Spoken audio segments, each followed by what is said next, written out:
At the end of the day, when you take that decision, you will be saying, but they did this to me, but they did that to me. But what you eventually did is what God is going to judge by. And what you did was what the devil was waiting for you to do. I don't know why God is making me start this way. But you see, one of the things you need to understand, or let's expose one of the strategies of the devil. Most times, all the devil does is to tempt. He doesn't get you to do anything. He has no capacity to make you act, but he has capacity to try to frustrate you. You can either accept or reject the frustration. And he's not going to come physically to frustrate you. He's not going to come physically to do everything that most times we accuse him of. He would only get somebody to position. The devil is looking for a willing vessel, just as God is looking for willing vessels. The Bible tells us about vessels unto honor. It therefore means that there are vessels unto dishonor. If there is a vessel unto honor, it means that there is a vessel willing to fulfill the intended purpose of God. And if there's a vessel willing to fulfill the intended purpose of God, then there must be one ready, able, and available. Emphasis, ready, able, and available to fulfill the intended purpose of the devil as well. They don't come looking like demons. Because if every demon comes looking like demon, you will know he's a demon and you'll run away. They come looking. Didn't your Bible say that even the devil or even the angels of darkness appears as the angels of light? You read the Bible, Jesus was speaking to Peter, who do men say that I am? And Peter in the same chapter said to Jesus, he said, you are what? The Son of God. And what did Jesus say? Flesh and blood has not revealed this unto you. But down the line, just a couple of verses, the same Peter was speaking and he said, no, God forbid that you die. And what did Jesus say to him? Get thee behind me, Satan. The same person, the same vessel, the same chapter in just a few short verses after. So it means that God can be using somebody, and in a moment of temporary lack of discernment, the same person can be used of the devil. But you see, in the same minute that the person that was used for God on the altar, the person ministered powerfully, the person sang songs that blessed you, took you from Ketu Ikosi straight to heaven. The heavenly Zion, not the Zion in Ikosi. It took you from this Zion in Ikosi, took you to Zion in heaven. And the moment the person comes down from the altar, then the next thing the person does something, and you're like, what the? Is the person still a child of God? Is still a child of God. But sometimes we can take actions that we don't understand, that you see, the devil just needed somebody to use. And there was somebody available to take the action. Does that make sense to you? So that's one of the places where I'm going to start talking about self-leadership before church leadership.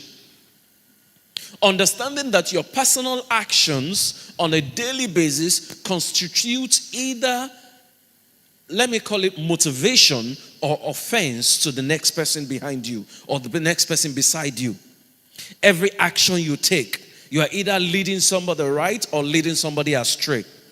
Every action you take, you are either bringing somebody closer to God or taking them farther from God. Every action you take, you may think that you are inconsequential, but as inconsequential as you think you are, every day you are influencing somebody's actions. There are things that people by themselves will not do, but the moment they see you doing it, you become the enabler for those things that they either told would have quenched or they would have decided not to do again. But the moment you start doing it, you become the enabler for such actions. So you need to understand that while you think you're just doing your own thing, while you think you're just going your way, you are, by your daily actions, by the things that you do in church, by your speech, by your words, by your body language, you are through those things, consciously or unconsciously, influencing the actions of other people. You do remember that leadership is simply influence, right?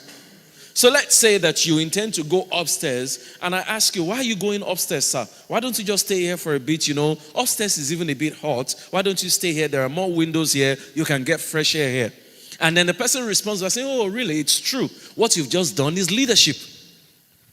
Because it's the same person, if the person wants to commit crime, the same way you convince the person not to go upstairs, to stay downstairs, is the same way you will justify why the crime is justifiable. And then the person no longer sees it as crime, the person sees it just like some young people will say, and their justification for cyber crimes, they will say, it is what they took from our forefathers that we are taking back.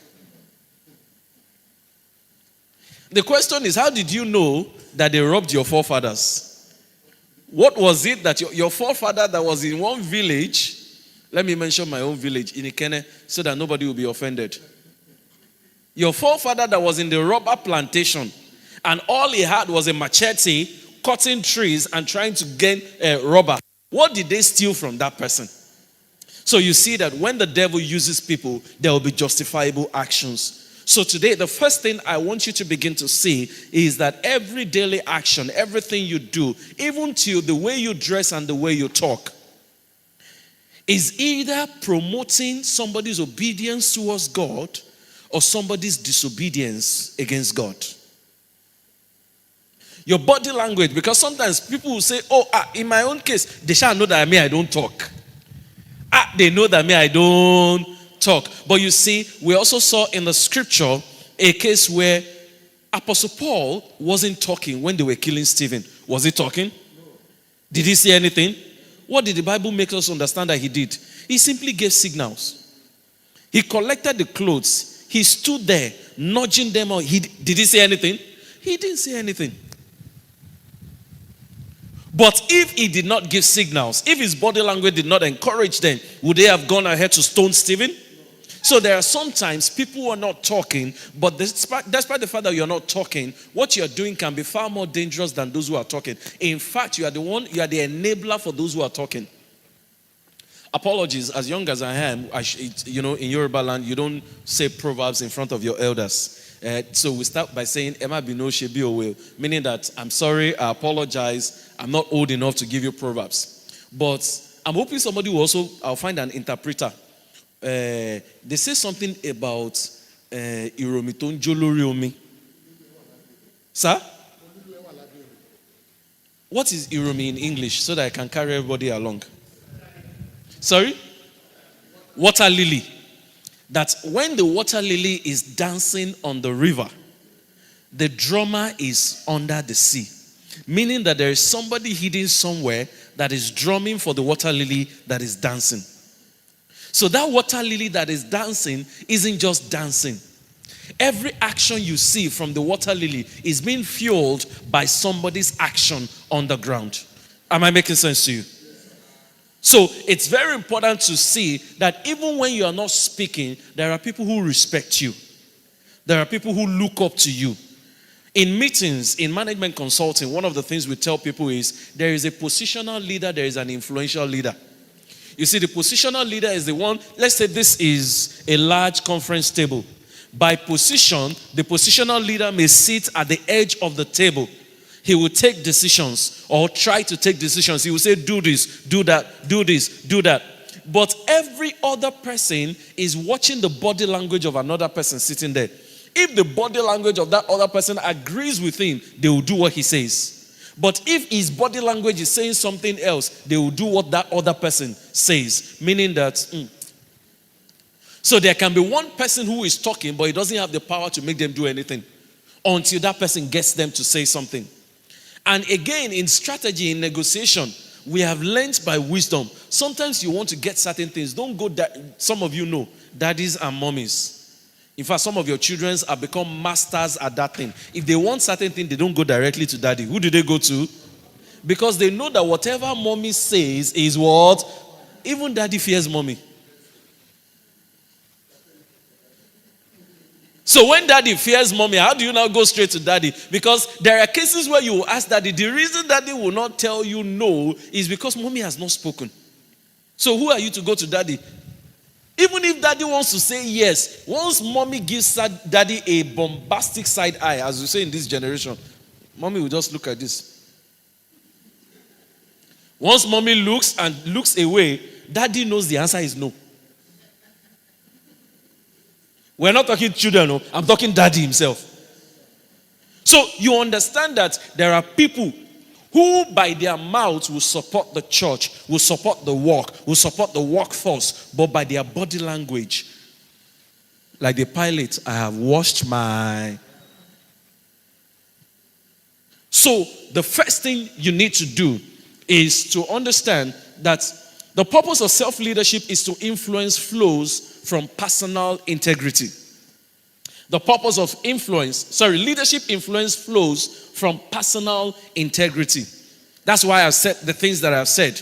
There are quite a number of people who do not hold positions. Go and check in your neighborhood, in your community, in this country. There are people in this country today who do not have any position, but in preparation for next year's election, everybody vying for a position in this country is going to them. Why are those people going to them? Just like some people say, there are principals and there are principalities. The principal is the one that has the position. The principality is the one that determines what happens eventually. The current president of this country, for several years after he stopped being the governor of this state, did he hold onto any position? He was not in any position, but who became president in this country without him? But you see, that influence for some, it's God-given. That influence for some is what? Is God-given. However, the way you now use it will now determine whether you as a person are a good person or a bad person. Because you can use that kind of influence for God or you can use it against God. You think that you are using it against the church. You think that you are using it against the pastor. You think that you are using it against the HOD. But what you are doing is that you've forgotten that in the organogram, every one of us represents God in the hierarchy. So you disobey the least person in the hierarchy. Who have you disobeyed? God.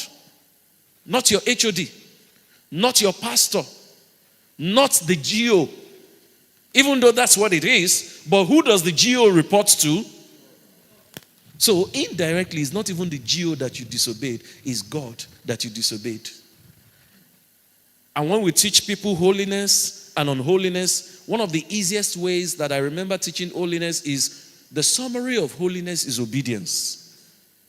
The summary of holiness is what? And the summary of sin is what? Disobedience. Every sin is summarized in one word: disobedience. Do not steal. Do not lie.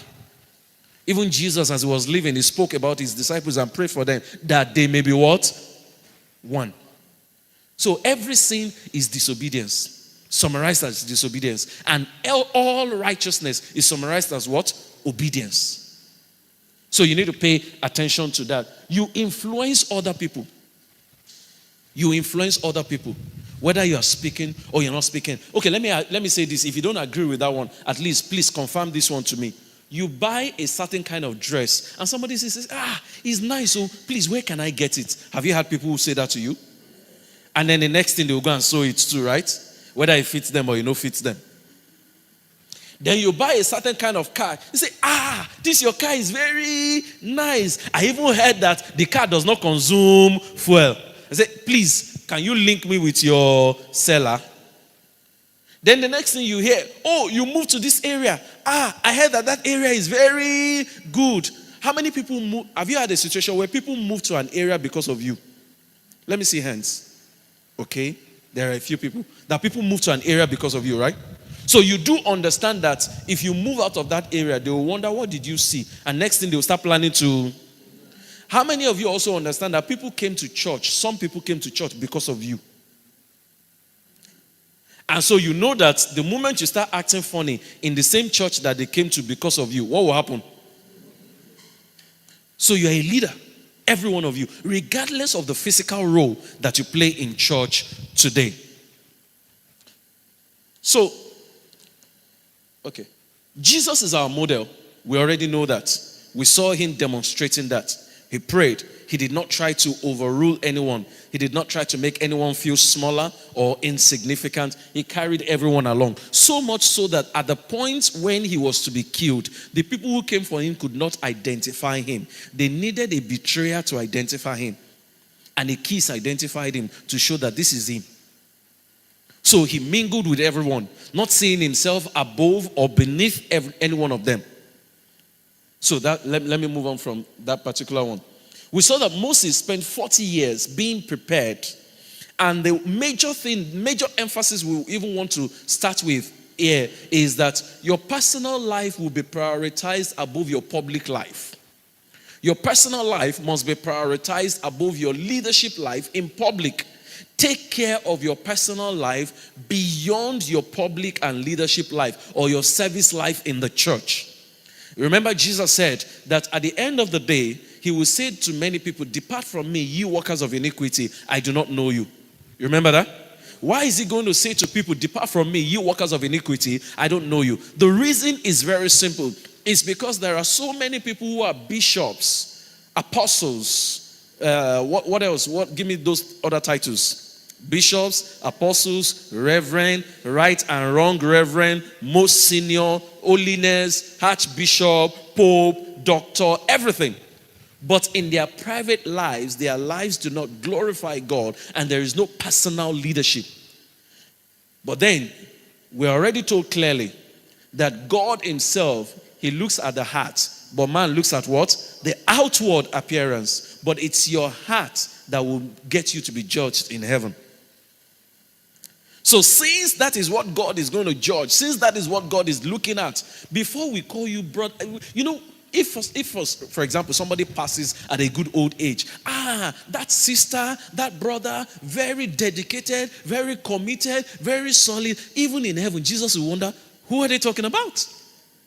I'm like, and the angels will be laughing like, imagine Jesus says, who are they talking about? Then the angels say, Bros J, we know. We said they look and we don't understand who they talk about. Oh. You sure saying that this our heaven, this person they come? And he's looking down like, we don't know who they're talking about. So you need to begin to work on your personal life. Who are you in private? That's the whole idea of self-leadership. You know that many Nigerians can easily complain about governments. Nigeria, president, governor, local government chairman, they are not doing anything. All of them are irresponsible. All of them are thieves. The person who is blaming everybody, who is saying that leaders are irresponsible, tell me that this year alone, you have not thrown a bottle out of your car while driving on the road. Government is irresponsible. Look at how flooded everywhere is. Tell me that you did not build your house on drainage. Or that even though your house is not built on drainage, you did the proper drainage in front of your house, and you don't sneak out when it is raining to pour refuse into the drainage so that it can flow with the drainage. But it's government that is irresponsible. The same way all of us think that it's always the other person, but the question is, how are we as individuals taking responsibilities for becoming better person? You take it into relationship. Husband wants wife to change. Wife wants husband to change. At the end of the day, nobody is changing. The thing is becoming worse. Only for you to realize that if you will start with changing first, it becomes easier to change the other person. Just like we know, before people want to marry, they want to change the whole world. And somebody says, since I got married, I couldn't even change a TV. So we need to pay attention to that. Look at Joseph. Of course, you know that nobody was watching Joseph when he said no to Potiphar's wife. Nobody was there with him. Joseph could have continued. Nobody would have known. But if he continued without anybody knowing what he did, what he would not know is that he has discontinued God's plan for his life. He would have continued and thinking he was enjoying, but he will still remain the head of slaves. No matter the perks of office, the best it would still be is head of what? Slaves. And the day a more handsome person comes into the palace, what do you think will happen to Joseph? He will just be displaced. And then no longer be the head of slave, because that new person now will now have to be the head of slave. So he will now become a slave to the head of slaves. So he remains a slave forever. Why? Because of something he would have enjoyed briefly in secret that would have discontinued God's plan for him. So ask yourself, what we are calling you in public, because we will describe you by what you are to us in public. What we are calling you in public, is that who you are in private? Do you have integrity in private? Do you have a relationship with God in private? Are you truly a sister in private? Are you truly a brother in private? Are you a child of God in private? You know, if we bring an x-ray machine that can x-ray people's hearts now, we're not looking for ribs, we're not looking for your heartbeat, but looking at the intent of your heart. If you look at it now, are you sure you would want us to see what your heart is saying on the screen? Yepa. Are you sure you want us to see what your heart is saying on the screen? Are you still with me? Do you understand what I'm saying? So, if there is anything within the heart that you don't want us to see, then it's certainly not what you want to continue to do. But wait, I'm not sure my time is up to 30 minutes here too. I started at 10:13. I started at about 10:13. I've only spent 20 minutes. So, okay, let's see how I can move fast. You know about David, what he did in private became the public information. Let me just skip some of these things. So, what happens if you don't discipline yourself, or if there is lack of self-leadership? Self-leadership, a simple way to define self-leadership is leading yourself first. All those difficult things you expect from others, be the example. Don't demand accountability from others until you have demanded the same accountability from yourself. Don't demand results from others that you have not demanded from yourself. So you need to understand what are the quick dangers to self-leadership. Number one is burnout. If you don't lead yourself effectively, you will get to a point where you would quickly burn out. And you will think, sometimes it's easy for us to say, it's the church activities, it's the program, it's what is going on. They are not doing this, they are not doing that. But if you lead yourself effectively, you'll be able to plan better, and you would not have the kind of burnout that every other person is that is experiencing. So the first thing is burnout. The second thing is pride. Most times, just like I said, in a situation with couples, wife wants husband to change. Husband wants wife to change. Nobody is changing and nothing is changing. But eventually, just like Shakespeare said, when you understand what it means to stoop to conquer, meaning that you would actually, I was talking to somebody a few days ago and we're laughing about it. I said, okay, even in a training session, and I was saying to them, if you prostrate for a dwarf, does that make you a dwarf? When you get back, what would you become? You're still taller. But does it mean you are dumb for prostrating for the dwarf? If the dwarf has a position that warrants being prostrated for, what do? You prostrate or you kneel. And then when you get back up, are you a dwarf? No. But the honor of that office or the honor of that person requires that you do that for that person. And when you get back home and when you get back up, that prostrating for a dwarf does not take your height away. If they are to share money for tall people based on their height, you will still get more money. So the hypocrisy is another thing that happens. You can't be one thing inside and be demanding another thing outside. You can't be a part of the problem and say that these people, they have problems when you are part of the problems. You can't be fanning the flame of the problem, creating the problems secretly, and then say that these people, they are problematic people. The question is, are you not part of the people? So do better. Demand better from yourself first before you begin to ask more from others. And finally, you become a damaged witness. What makes you a damaged witness? You start speaking about everything because you've been hurt. You start speaking about everything, not objectively, but from the angle of pain, from the angle of anger that you did not express to anyone. So try as much as possible. And one of the things that we have to deal with these days is people say, let me speak my mind. Nobody is saying you shouldn't speak your mind. But there is a way to speak your mind and not commit. And there is a way to speak your mind and commit every possible sin. Speaking your mind does not mean that you will speak brashly to anyone. Speaking your mind does not mean you just say it regardless of what happens. You say, I'll damn the consequences. I don't care anymore. You should care. Because you can speak your mind after that day and nothing will happen, but heaven recorded what you said on that day. Does that make sense to you? So, I hope I'm hitting some nails, right? I hope I don't get to need security by the time I'm leaving this place. So, 7 dimensions of self-leadership, and I'll end here because my time is now up. The first thing is spiritual. You know that when I was pastoring a particular parish, one day somebody was singing on the altar, and I just called my wife. I said, this guy that is singing, I said, I'm not feeling this thing. He said, this guy,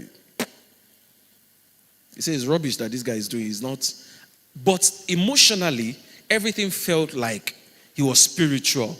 Everything felt like he was moving the atmosphere. He had all the gymnastics and everything to do to get people to. But I said to my wife, I'm not feeling this guy. Say, something is wrong somewhere.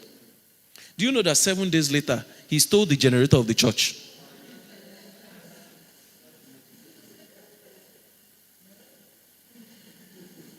He stole the generator of the church. The previous week, I told my wife, say, I'm not feeling this guy. How did I get into that place where I said, I'm not feeling this, there's something that I'm not feeling this guy. And 7 days, they saw him. He even told them, they told me to go and repair the generator of the church. And that was the last time we saw him. So, your personal spiritual life, you can come on stage and do all the gymnastics.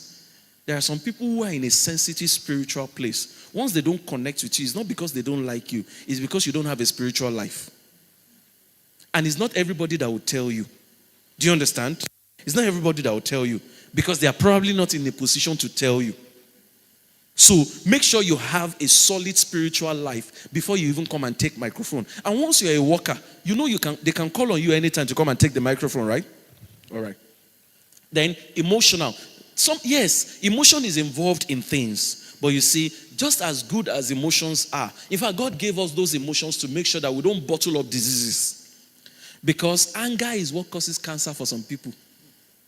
Anger is what causes terminal illnesses for some people. I've heard the story of a particular man. They said he was sick, he was lean, he was on oxygen, spent so much money, he had money and he was draining his account until one day a strong person, daughter of God, was going to come and pray for him. As she was about to pray, God said, don't pray yet. Ask him who is offending him that he has refused to let go. As soon as he asked that question, he said, I won't forgive him. He said, and you want to be healed. But when they finally agreed to forgive, miraculously, they couldn't find the terminal illness again. So emotions can cause sickness. Emotions, though. Remember they said that sometimes hatred for some other people is like drinking poison and expecting the other person to die. If you drink poison, expecting something to happen to the other person, who will feel the impact of the poison? So that anger, take it out. Somebody offends you, find a way to nicely express it, and right there and then, let it die. Something happens, be the one to lead. Your emotions, yes, they are valid. We are not saying you don't have a right to be angry. Even God says you should be angry, but he says, but do not what? Do not sin. So yes, it's okay. Your joy, some people are angry that you are smiling. And it's a normal thing. But your emotions should not be to, let's say, torment other people. Your emotions should not cause pains for other people. Your emotion should not become a problem. Regulate your emotion. Even in the moment of anger, there are things you can say, there are things you cannot say. And if you are ruled by your emotion, you know that you still need a lot of growing up to do, right? So no matter how angry you are, don't say certain things. Just calm down. When you're calmer, then talk about it. And your mental, please take care of yourself, especially the men. Take care of yourself. Women will talk, men will not talk. Take care of yourself. Your mental health is very important. Somebody is doing something that is disturbing your mental health. Go away from it. Somebody is buying a car that you cannot afford. Say, God, my own too will come. I can't afford one today, but a day will come, I will need extra space to park my car. Somebody is buying a clothes you can't afford. Don't let it disturb your mental health. Okay, you cannot afford that clothes that person has bought now. What do you now want to do about it? This other person now went abroad and says, oh, praise the Lord has done it. I just renewed my 10-year multiple entry visa to the United States. And you'll be looking at this and you'll like, okay, why is she testifying now? Now only she get multiple entry visa to the United States. Calm down. Your own too will come. Maybe in your own case, they will send citizenship to you from where you are. Hey, calm down. You can't afford it, so there's nothing you can do about it. No, they jealous waiting you no get. Then your physical body, take care of your physical body too. Take care of your physical body. You see, this body is going to serve God. Say now, I want you to speak to your body in the next few seconds. Say, I speak to this body. You are still serving God. Nothing is permitted to go wrong. You are the temple of the Holy Spirit. So we are serving God together. You cannot go against God. Jesus cannot be sick. Jesus cannot be sick. So you cannot be sick. Because I'm serving Jesus. And Jesus is in this body. So you, this body, hear me now. No sickness permitted. Because we are serving God together. And don't stop saying that. Speak to your body all the time. And do, of course, do exercises in whatever way you can. Go around. Some of you need to change your diet as recommended by the doctors, Follow everything. Eat normal, eat well, vegetables, fruits, and all that. Relational, relate with other people.